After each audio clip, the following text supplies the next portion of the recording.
All right. Welcome, everybody, Awesome. to the Dreamathon workshop today. We are joined by Emmanuel here.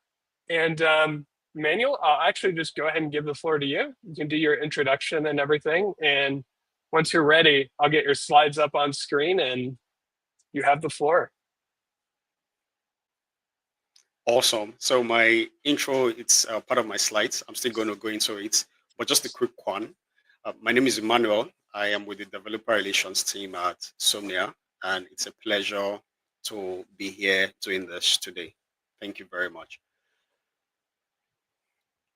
Austin, I guess I'm just going to jump right into it with my slides, yeah? Yeah, you have the floor. Feel free to start whenever you're ready. Great, great. Again, thanks everyone for tuning in. This is a delight for me to be doing this, and it is my utmost desire that it presents as much value to you as I put a lot of effort into preparing this session. And today we are going to be having a very straightforward topic that we are going to be talking about. So, for those that know me from the Somnia ecosystem, hosting the weekly developer AMAs. I promise this is not going to be anything technical. So we are going to be talking a lot more about developer soft skills today. So the premise is about onboarding your users with the tagline being becoming your product. And during the course of the session, I'm going to explain what that means. A quick one before jumping in. My name is Emmanuel. I am with the developer relations team at Somnia. That means I am involved in all things documentation, developer support, or maybe you must have had a conversation with me on Discord or Telegram. And I'm also involved in our developer programs. So I'm going to share my Calendly link and you can feel free to chat with me about your project. And my handle on X is ima_ODIA. So before jumping into the session, just a little detail to keep it light. One of my favorite series of all time is the Big Bang Theory. And there is a particular episode where one of the characters was expecting a baby, and this conversation ensued. And one of the characters mentioned that the father to be shouldn't be disappointed. And the father to be responded, right?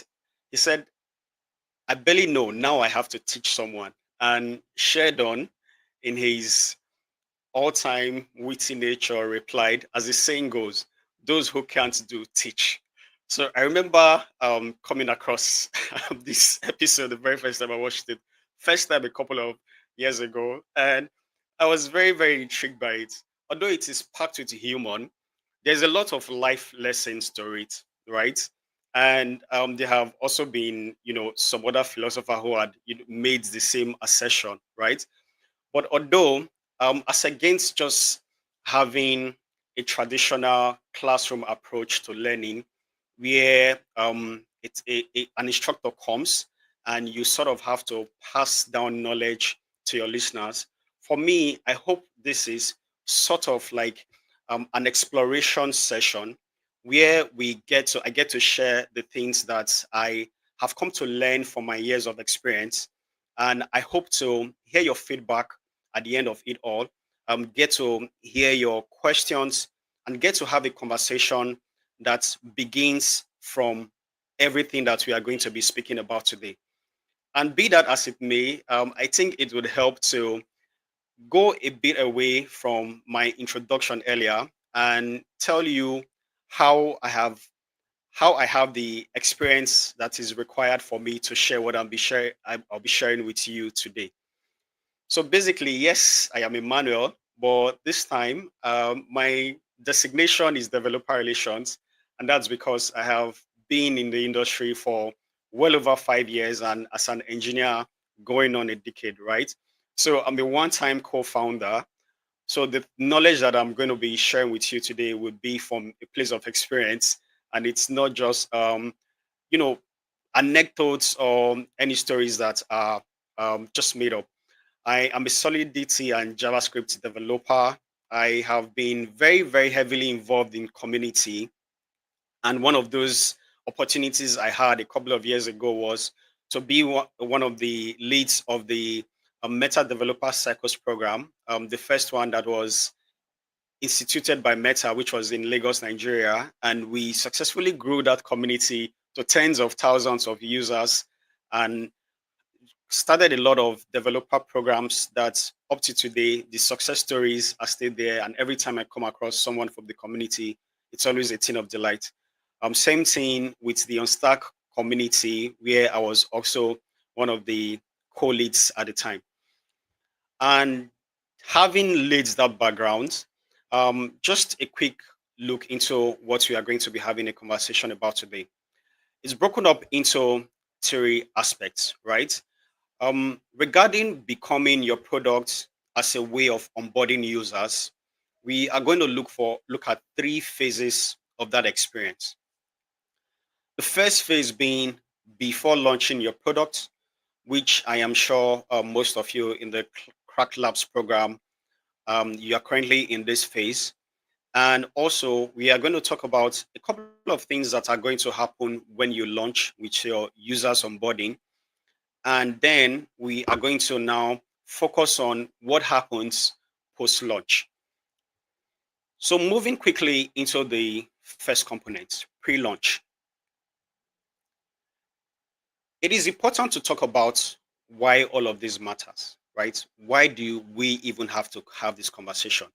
For what is what, you are an engineer and you just want to write that code, have a feature list, build out all your features, publish it, and put it out in the world for people to use it.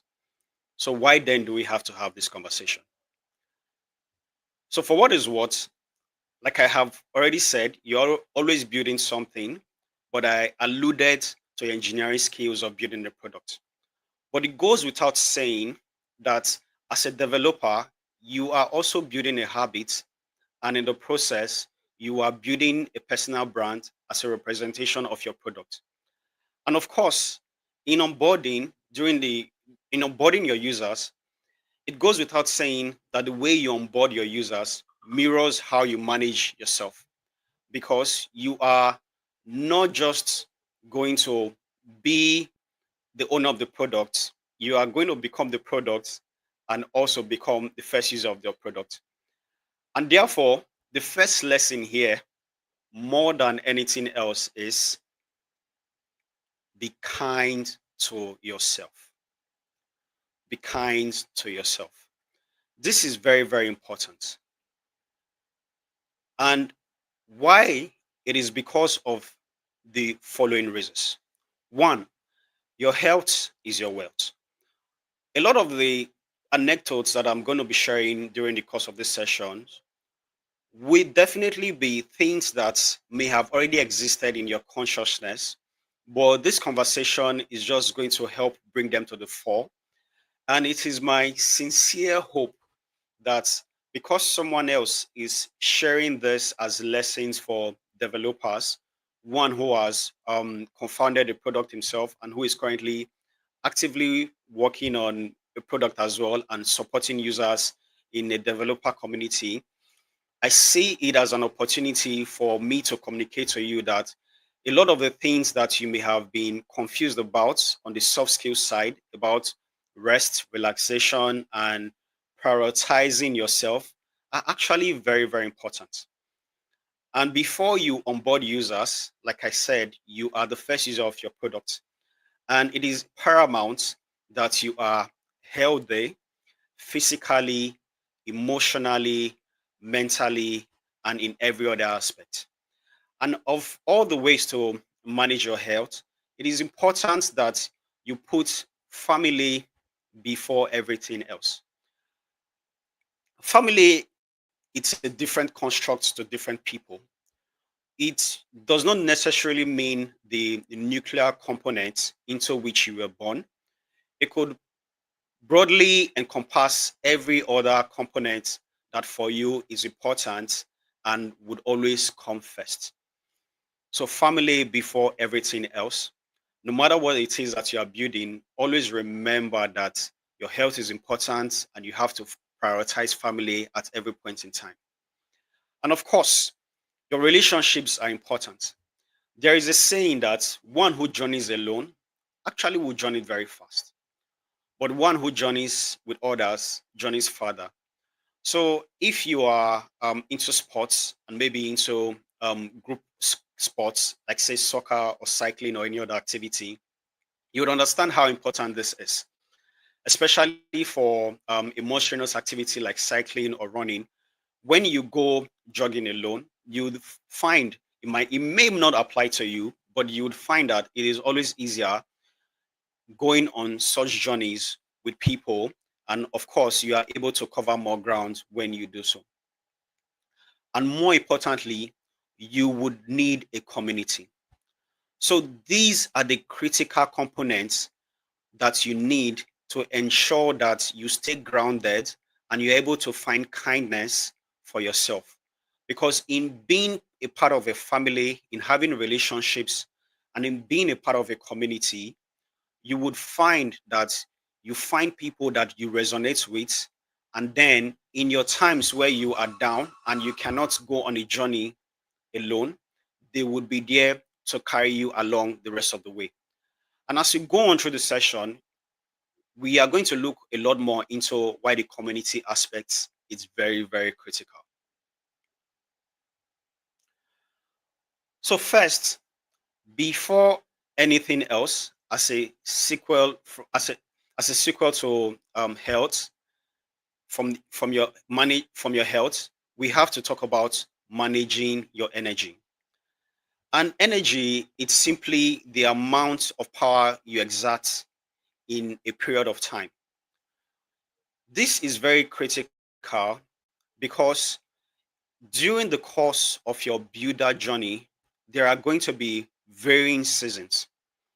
And the amount of power you exert in every given time, it's not going to be the same across the varying seasons. And just like seasons, you have to understand timing. So then again, it is not expected that you go till the earth, just as an example, during winter, right? Or you go do activities that you are meant to do in autumn during summer. So in your developer founder journey, you are going to find that there are actually seasons. And all of this is still in the pre-launch phases. So given that background knowledge that there are varying seasons where different activities would happen, the first critical thing that you would have to understand when you're about to launch is to have a written checklist. Why? Because a short ink can outlast any human record. I understand that you have visualized all your features. Um, you know how many parameters are going to go into a function. You know what the function is going to be returning. You know where the button is going to be to trigger a particular event. And then you understand how you want to stream all of those data to your UI. But you have to still write all of it down. You have to write all of it down. So take note that it doesn't say that a short ink can outlast the human memory. A short list ink can actually outlast human record. So it is easier for you to refer to your notes and see what functions belong somewhere and what arguments belong to those functions, as against having to force yourself to recall it every time. So don't feel like you are not a genius when you're not writing things down, and don't feel ashamed that you are not that you have to take notes. It is just a guide to help you with your record. And that is the pre-launch checklist. And then at launch phase, a couple of things are important. And we are going to look at a series of items. But then again, like I promised, this is not going to be looking at the technical stuff. So the first thing to highlight and talk about at your launch phase is you are going to have to build a community of your users. That is the first and most critical item. And guess what is the second and most critical item? Of course, it is the fact that you have to build community. This is very, very critical because in the course of building community, it enables you to recognize your early supporters. And how then do you build this community? It could be virtual or in real life. In real life, if your product has a user base where you can go into an already existing community, say like a university or any community that has people congregating at the same time in large numbers, where you can reach enough people to talk about your project.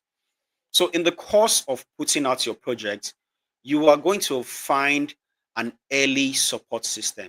Yes, not everybody is going to say yes to you, but you are going to have to find them.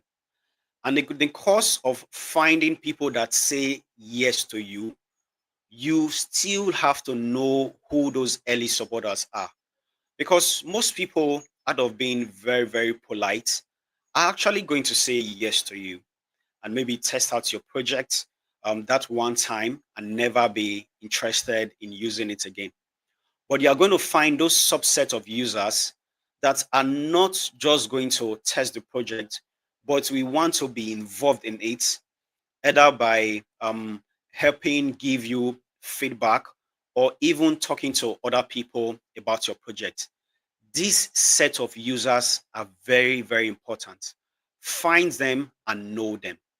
And when you know them, you have to design a list of OGs. So your OG list is going to be comprised of your early supporters. Then again, because a short ink is far more important for recall, you have to have this list written down. And this is important because you are going to have a lot of feedback from everyone that is going to be using your product, especially your OG list that is going to be helping you test your product and talking to it about other people. And of course, you have to listen to everyone that gives you feedback. But the critical thing about listening is you do not necessarily have to implement every feedback that you receive. But of course, you have to listen. And then when you listen, you have to open up your personal communication channels.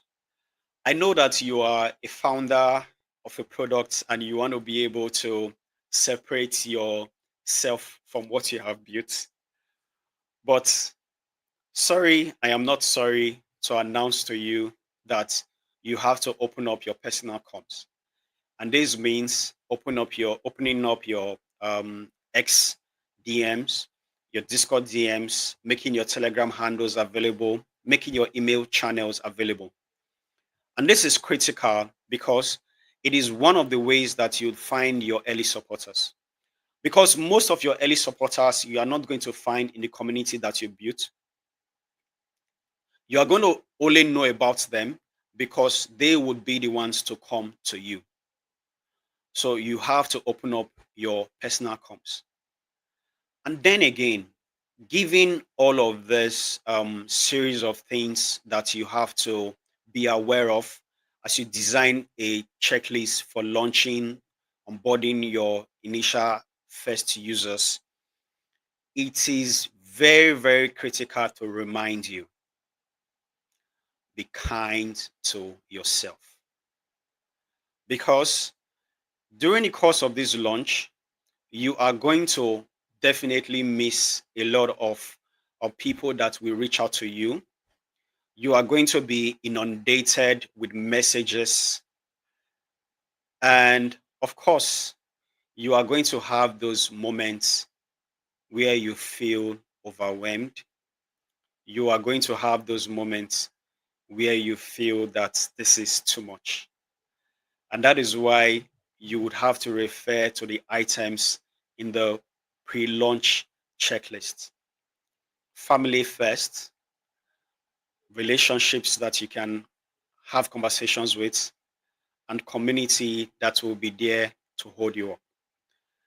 And you have that advantage being in the Crab Labs cohort to be able to reach out to other founders, reach out to the managers, and then not just talk about your technology, but of course, talk about whatever it is that you may be going through that makes you feel like you cannot continue anymore.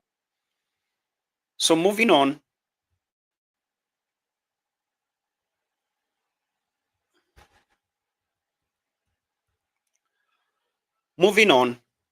now you have built your community, and the most critical thing that you would want to learn next is how to manage this early set of supporters.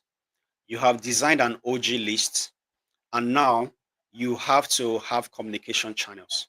Of course, you would have to open multiple communication channels because there is basically a cultural difference across various regions.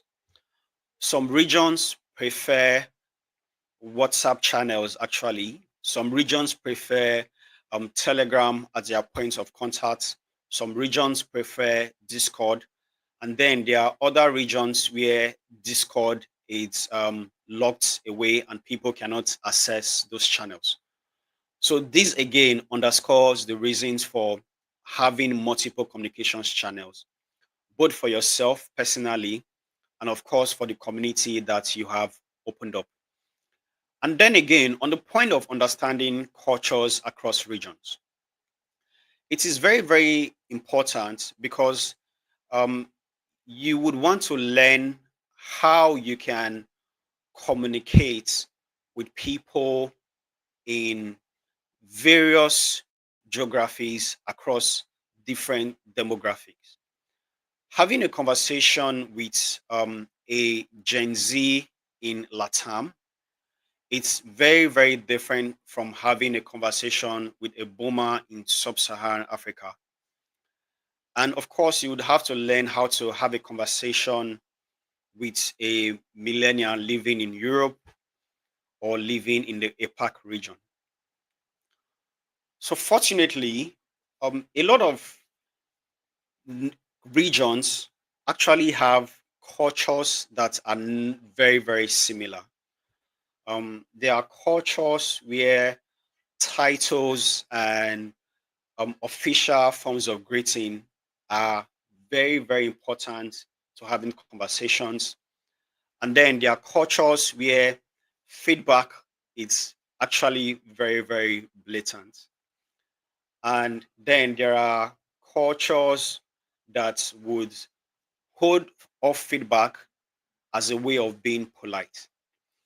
So when you have built your community and then you identify where everyone is coming from, it is important that in your personal communication channels, when people reach out, it helps to find out where they are, what region they are reaching you from, and it's very, very critical that you do not assume intent. If you ever do not understand what was said in a conversation, always ask and ask again. And more importantly, never ever take offense.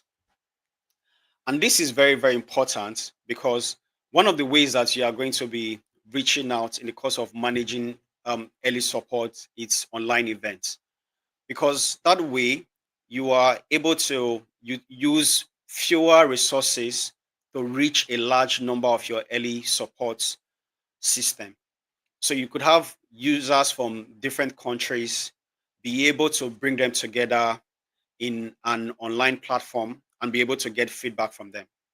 And in the course of having conversations with them, you would have to understand that a lot of the feedback you get, it's not ill intended.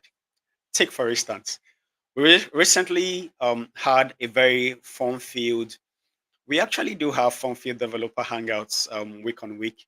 They are either usually learning sessions or sessions where we have very heavy technical very heavy technical workshops, and then we do have knowledge-based sessions where there's a quiz at the end of the sessions to get to figure out the knowledge level of the participants, and then we use that as a way of building out more content in the educational side of things that we do at Somnia. So back to the story, we had a quiz, and in the course of the quiz, we had two quizzes, right? So the first quiz had in the top five list of winners, because we reward the top five winners, three winners from one country, right? And there was a feedback in the chat if the questions were leaked prior to the quiz being held.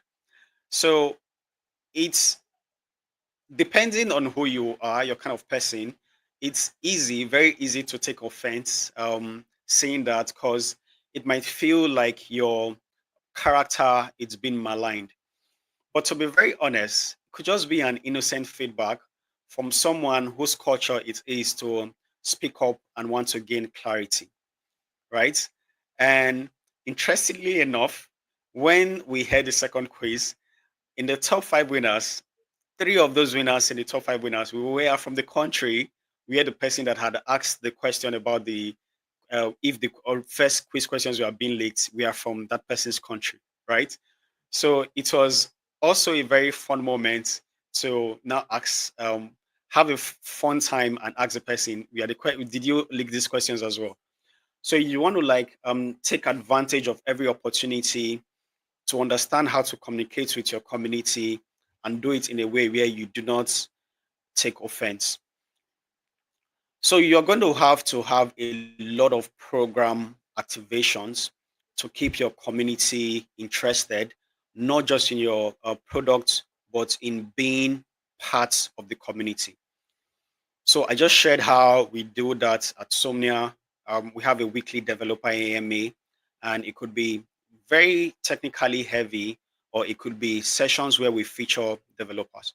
So you'd have to find programs that work for you and keep your community engaged. And to do that, you have to design a reward system. There are perks to designing a reward system at launch phase. And as much as you can, if your economic bandwidth allows you to stretch to accommodate having a reward system, you should, of course, design one. But in all of this, ensure you do not stretch yourself beyond your limits. And then again, it is important to remember, be kind to yourself, because you might not understand the cultural differences that exist, possibly because you maybe have not interacted with that many cultures or had that much travel experience or never been interested. You might not understand the reward systems that you might apply to that would work, but then again, you just have to try. But in all of this, be kind to yourself and make sure you do not beat yourself up for either it not going right or for failure in whatever way you define the system to have failed. So always, always, always be kind to yourself. And with designing reward systems, you have to understand something very, very critical. Human wants are insatiable. So you should not beat yourself up when you try to please everyone, because definitely you are not going to be able to please everyone in your community. And this is very, very important, because this leads us to talking about the activities that are going to be happening in your post-launch phase. So now you have launched. A couple of things that are critical that you should know. First, Even a good party must come to an end, because at the time that you were having your pre-launch activities, a lot of DMs came in to your X, your Discord, your Telegram, across many channels. And possibly you designed a reward system during your launch phase, and the number of Twitter follows, X follows that you were receiving spiked. The level of engagement on posts that you put out spiked. There were a lot of visits coming in, a lot of comments, reactions to every piece of content that you shared. And of course, it's a feel good season, because you have this possibly hundreds or thousands or tens of thousands of people interested in you and focused on you. But then again, you have launched, right? Even the most busiest of clubs still has to shut down, even if they party all night up until 5 or 6 a.m. or whenever it is people leave the clubs these days.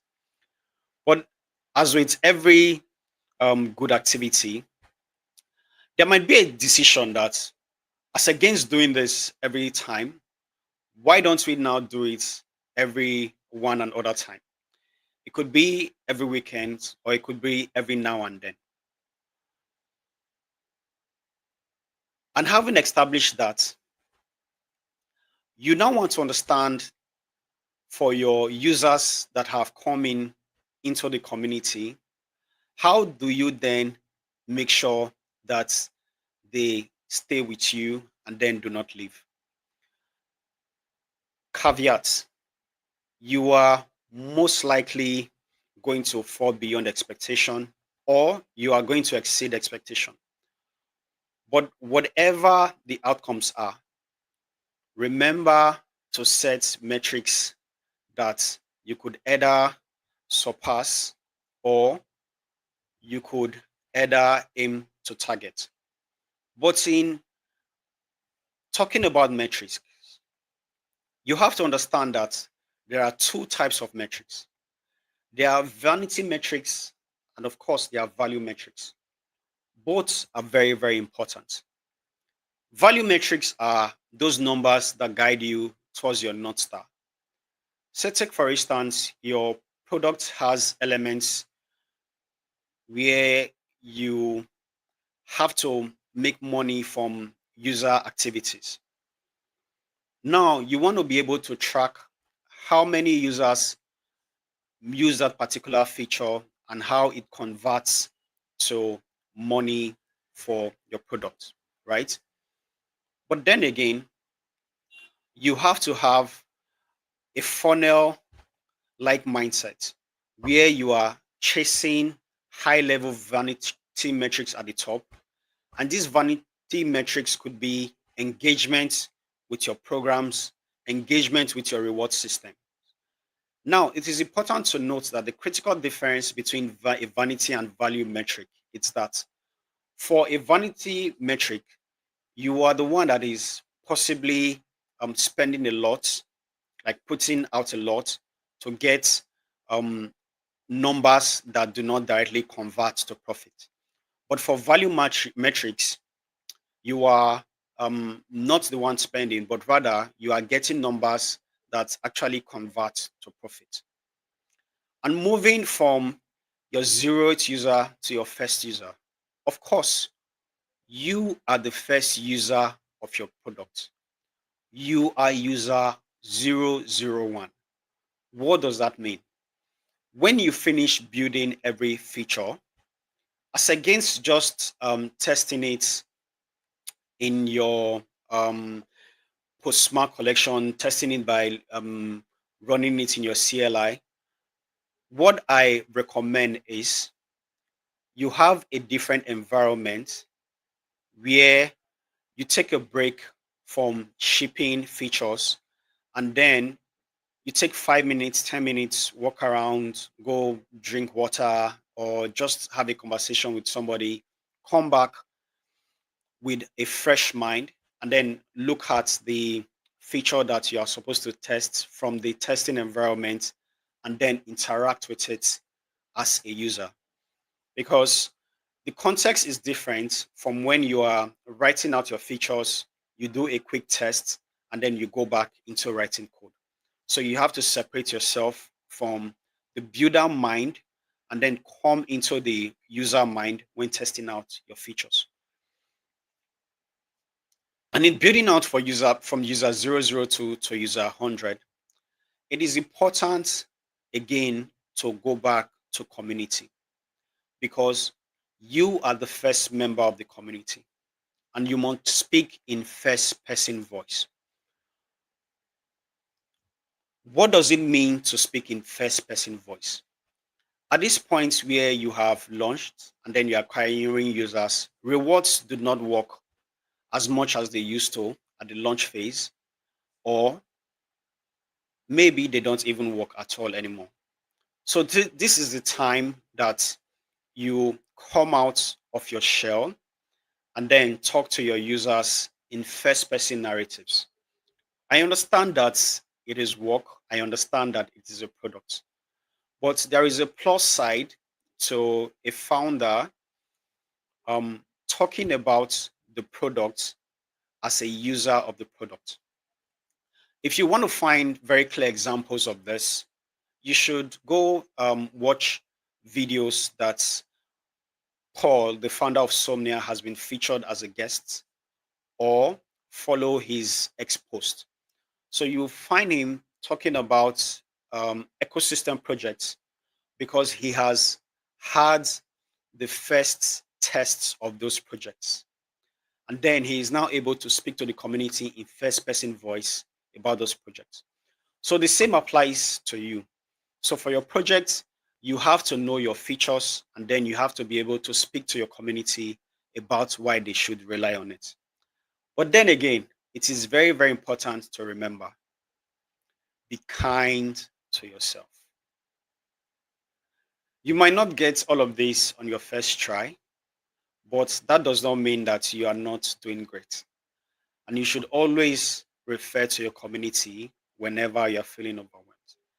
And now that you have launched, it is very, very important to talk about those OG relationships where you built out a list in the pre launch phases, your early supporters. A couple of things are going to happen at this point in time.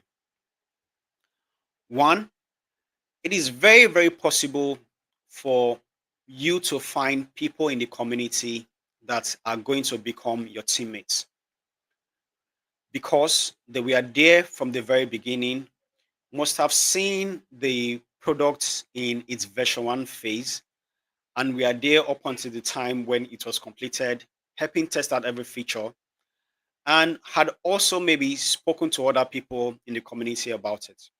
Remember, the first step is finding them and then knowing them. And there are people that must have reached out to you to tell you about how good the product is, and of course, spoken to others about it.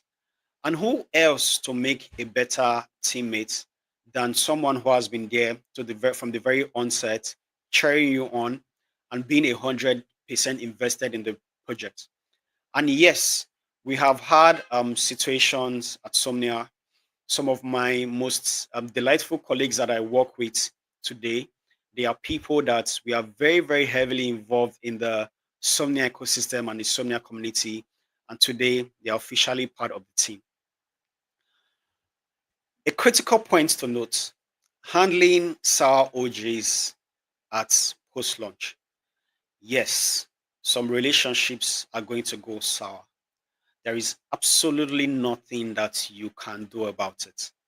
It is going to happen because, of course, there are cultural differences and people are going to take either not receiving rewards in the wrong light, or they are going to take maybe not being rewarded with some sort of reward or expectation that they had in mind to receive from you. They are going to take it the wrong way. So you would have to learn how to handle sour OGs, right? And then the critical thing is, in the course of this, you would see your most beloved OGs go, and you would see your most beloved early supporters go. Not, of course, because of sour relationships every time, but just because your journey with them for that phase has ended and they have gone on to maybe do bigger things or better things. And of course, it is not a heartbreak when you have had the opportunity to contribute to their journey. And then who knows, maybe when next you meet at the next conference, or they go join a company that is going to reach out, where they would reach out to you and you'll be able to work on projects together again. And definitely, more than anything else, rewards do not work as much or even anymore at this point in time with OG relationships. Remember, be kind to yourself. Very, very important. It is not your fault that relationships had gone sour. It is not your fault that they had to go away. You did nothing wrong, unless in instances where you were unfair, or in instances where you did not communicate, where you communicated rewards and you did not follow through in distribution of those rewards. So if the fault is yours, find ways to make amends. Do not just think damage is done and then you not reach out. Just find ways to make amends and make them understand. But if you're reaching out, it's not taken in good light, learn to move along.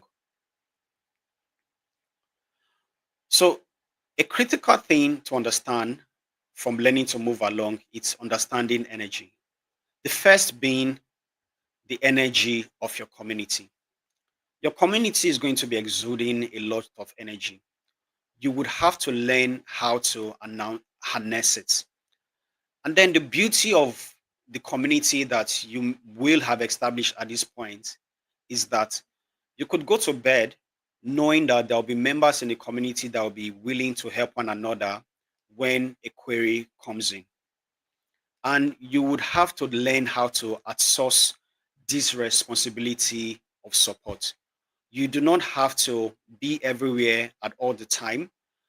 Um, Recognize OGs that you can bring in as teammates and use tools that are available to you to help build out the community. And in the course of doing this, it is important to note that direct support should always tend to zero. It is not a positive metric for a developer or a founder where you have built a product and then you have too many people reaching out to you to understand how to use your product. That just goes to say that you have not created enough educational resources that they can leverage on in a self-service manner. So you should have documentation, video resources, and every other form of educational content that you can build that people can use to self-service.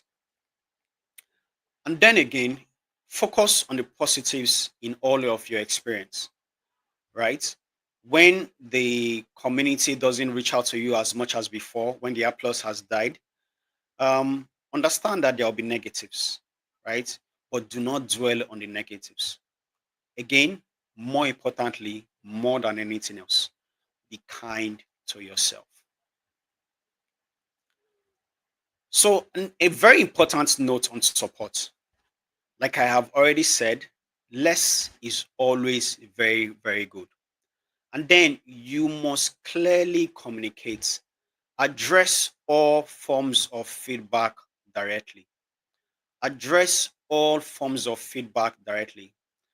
Acknowledge the emotion that whoever is communicating feels. Recognize the problem that they have communicated. And then, if you can fix it directly, fix it directly. And if you can outsource it, outsource it. This is an example of somebody reaching out in the community and first acknowledging their experience and then recognizing their feedback, and of course, handing it over to members of the team that are directly involved with resolving the issue. And then again, remember, be kind to yourself. If you do not know how to communicate like this, you can, of course, get to learn how to. Everything can be learned. So, post launch gotchas that you should be very, very aware of. Yes, these are very, very much likely going to happen to you. One, it's going to get boring.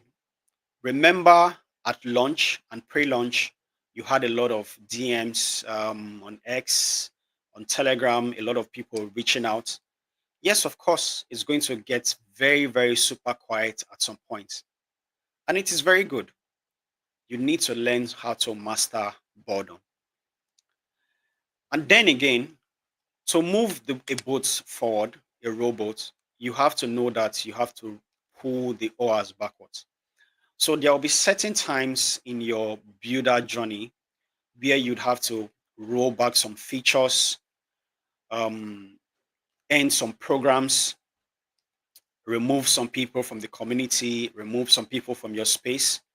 But it's just one action backwards for you to be able to progress forward.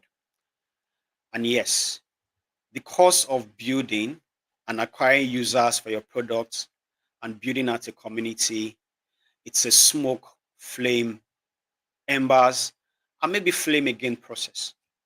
First, you are going to see smoke gently rising through a collection of bristles and firewood and maybe cotton and whatever it is. And then it's going to burst out into a roaring flame, brightening up everywhere. And then, of course, the flame is going to die out, leaving back coals of embers.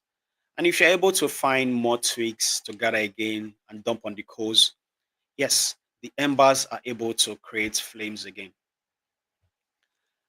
And then, in the course of your journey, acquiring users, building out your community, you have to know when to rest. You have to know when to break away. You have to know when to come to a complete stop. And you have to know when to quit. These are all four different things. Resting implies that you are in an active state of work, but you are able to take a break and then either go spend time with family, go take a nap, or whatever it is that you need to get back your energy. And then breaking away means you do not hold features too dear to heart. If you need to drop a feature based off on feedback from the community, do that. Then again, remember, listen, but you don't necessarily have to implement every feedback. Know when to stop entirely and then know when to quit. If the project is not going the way you want, you can always quit and move on to something else. In all of this, remember, be kind to yourself.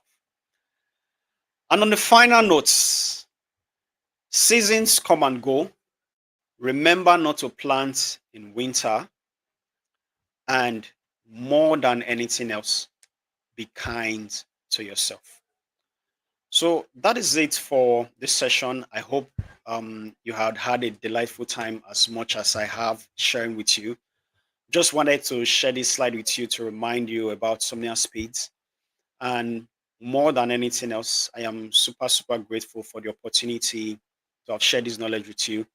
And then if you need to talk about your projects and you need to schedule some time with me, that is my Calendly link. I'm going to drop it in the comments. Feel free to reach out at any time, more so if you are building on top of Somnia. Thank you, everyone. Back to you, Austin. All right, awesome. Thank you so much, Emmanuel, for going over all of that. And particularly, I appreciate you making points about, like, even while you're working, taking a step back, trying to view things from the user perspective, things like that, like not getting lost in like your little wormhole. So that kind of community focus and understanding that sometimes it will go sideways, but that's not always your fault. Things like that. Those are such massive parts of like getting through that early hump. So that's fantastic advice. And yeah, I'd recommend anybody listening really take that to heart. But Yeah, thank you so much for going through that, for coming on and sharing your experience. Thank you very much for having me, Austin. This has been a delightful experience. Fantastic. Other than that, we'll probably end the stream here. But of course, if anybody has additional questions, that's very generous for you to put your Calendly up there. And otherwise, you can always send somebody a DM in one of the event groups if you need any assistance on anything. But other than that, we'll see you all at the next workshop. And thanks for tuning in. Awesome. Awesome. Have a good one, everyone. Bye. Perfect. Bye.